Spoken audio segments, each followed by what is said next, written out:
Good morning students.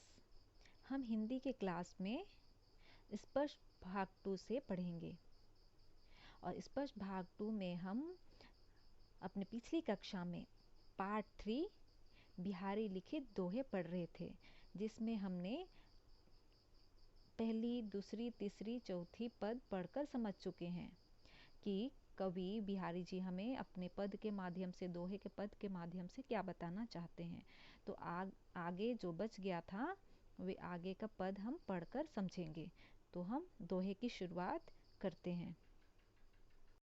अब हम दोहे की 5वीं पंक्ति देखते हैं कि दोहे की 5वीं पंक्ति में कवि जी हमें क्या बताना चाहते हैं। बैठी रही अति सघन बन, बैठी सदन तन माह, देखी दोपहरी जेठ की छाँव, चाहती छा। बैठी रही अति सघन बन, बैठी सदन तन माँ, देखी दोपहरी जेठ की छाँव, चाहती छा। शब्दार्थ देखेंगे। संघन, संघन का अर्थ है घना।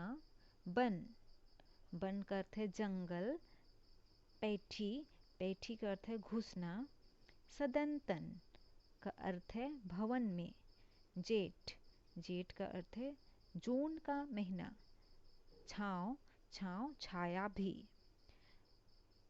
तो हम अर्थ समझ चुके हैं, तो हम व्याख्या देखते हैं। कवि कहते हैं कि जून महीने की गर्मी इतनी अधिक हो रही है कि छाया भी छाया ढूंढ रही है, अर्थात वह भी गर्मी से बचने के लिए जगह तलाश कर रही है। वह यह तो किसी घने जंगल में मिलेगी या किसी घर के अंदर। कवि कहते हैं जून के गर्मी के समय की बात कह रहे हैं।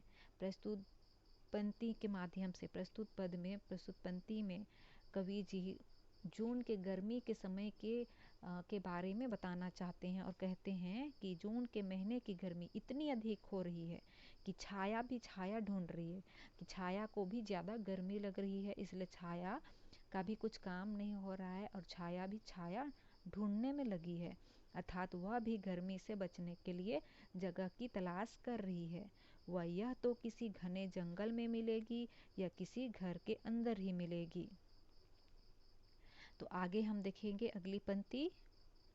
कागत पर लिखत ना बनत, कहत संदेशु लजात, कही है सबू तेरो हियो, मेरे ही की बात।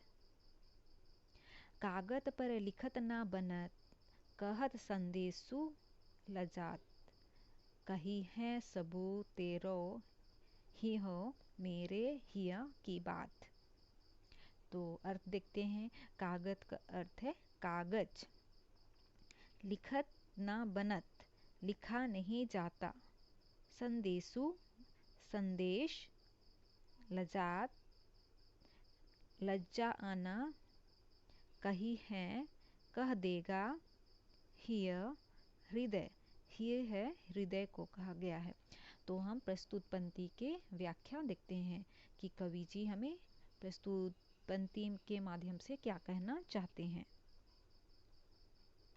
तो इसका प्रसंग है, प्रस्तुत दोहा हमारी हिंदी पाठ्य पुस्तक स्पष्ट 2 से लिया गया है। इसके कवि हैं बिहारी। यह दोहा उनकी रचना बिहारी सतसई से लिया गया है।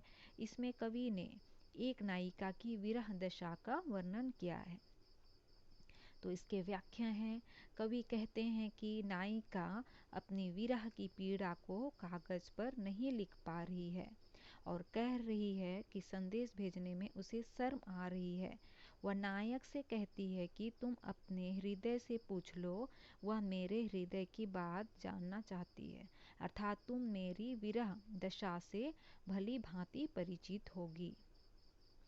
तो व्याख्या और एक बार देख के समझ लेते हैं कि प्रस्तुत पंक्ति में, प्रस्तुत पद के माध्यम से कवि जी हमें क्या कहना चाहते हैं। कवि कहते हैं कि नायिका यानी कि गोपियों के प्रति कहना चाहते हैं कि गोपियाँ श्री कृष्ण के प्रति क्या, उनकी क्या दशा थी, क्या कहना चाहती है। तो गोपियाँ श्री कृष्ण के प्रति क्या दशा में रहती है और क्या कहना चाहती है उसके बारे में यहाँ जिक्र करके बताया गया है कि अपनी विरह की पीड़ा, अलग हो गई, विरह मतलब अलग हो गई है, उसकी पीड़ा दुख दर्द है, उसको कागज पर नहीं लिख पा रही है और कह रही है, संदेश भेजने चाहती है पर उसे शर्म आ रही है कि वह नायक से कहती है कि तुम अपने हृदय से पूछ लो, वह मेरे हृदय की बात जानना चाहिए, अर्थात तुम मेरी विरह यानी कि अलग होने की दशा से भली भांति परिचित होंगे। तो हमें प्रस्तुत पंक्ति के शब्दार्थ और इसके व्याख्या क्या कहना चाहते हैं कवि समझ में आ गया है। तो हम आगे पद देखते हैं। अगली पंक्ति में है, प्रगट भय द्विजराज कुल, सुबस बसे ब्रज आई, मेरे हरो कलेश सब, केशव केशव राई। प्रकट भय द्विजराज कुल, सुबस बसे ब्रज आई, मेरे हरो कलेश सब, केशव केशवर राय। तो अर्थ देख लेंगे। द्विजराज चंद्रमा ब्राह्मण को कहा गया है, द्विजराज है चंद्रमा और ब्राह्मण। सुभाष सुभाष है अपनी इच्छा से। केशव श्री कृष्ण को कहा गया है। केशव राय बिहारी कवि के पिता हैं। तो आगे हम व्याख्या समझते हैं कि प्रस्तुत पंक्ति के माध्यम से कवि जी हमें क्या बताना चाहते हैं। प्रस्तुत पंक्ति के माध्यम से कवि कहते हैं कि हे श्री कृष्ण अपने चंद्रवंश में जन्म लिया और स्वयं ही ब्रज में आकर बस गए। कवि कहते हैं कि हे श्री कृष्ण आपने चंद्रवंश में जन्म लिया और स्वयं ही ब्रज में आकर बस गए। बिहारी जी के पिता का नाम केशव राय है और श्री कृष्ण का एक नाम केशव है, इसलिए कवि कहते हैं कि आप मेरे पिता के समान हैं, अतः मेरे सारे कष्टों का नाश कर दीजिए। प्रस्तुत पंक्ति के माध्यम से कवि जी यही बताना चाहते हैं कि जो भी कष्ट है, जो भी पीड़ा है, उसको दूर करने के लिए, उसको नाश करने के लिए कह रहे हैं। और कवि कहते हैं कि हे श्री कृष्ण आपने चंद्रवंश में जन्म लिया और स्वयं ही ब्रज में आकर बस गए। आपने चंद्रवंश में जन्म लिया है लेकिन आपने इस ब्रज जैसे गांव में आकर साधारण ही घर में आप बस गए हैं। और बिहारी जी ये भी कहते हैं कि अपने पिता का नाम केशव राय है। बिहारी जी के पिता का नाम केशव राय है, इसीलिए तुलना करके कहते हैं कि आपका नाम भी केशव है। इसलिए कवि कहते हैं कि आप मेरे पिता हैं, पिता के समान हैं, अतः मेरे सारे कष्टों का नाश आप कर दीजिए। तो हमें इस पंक्ति को समझ में आ गया है कि प्रस्तुत पंक्ति के माध्यम से कवि क्या कहना चाहते हैं। तो हम सबसे अंतिम पद समझेंगे कि दोहे का अंतिम पद में कवि जी हमें क्या कहना चाहते हैं।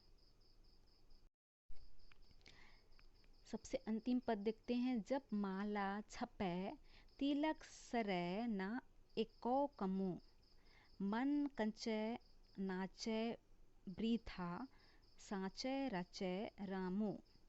जब माला छपै तिलक सरै ना एको कामो, मन कचै नचै वृथा, सचै रचै रामो। प्रस्तुत पंक्ति के अर्थ देखते हैं। जप माला का अर्थ है जपने की माला। जो हम प्रार्थना करते हैं, भगवान से विनती करते हैं तो जपने की माला रहता है, वही है जप माला यानी कि जपने की माला।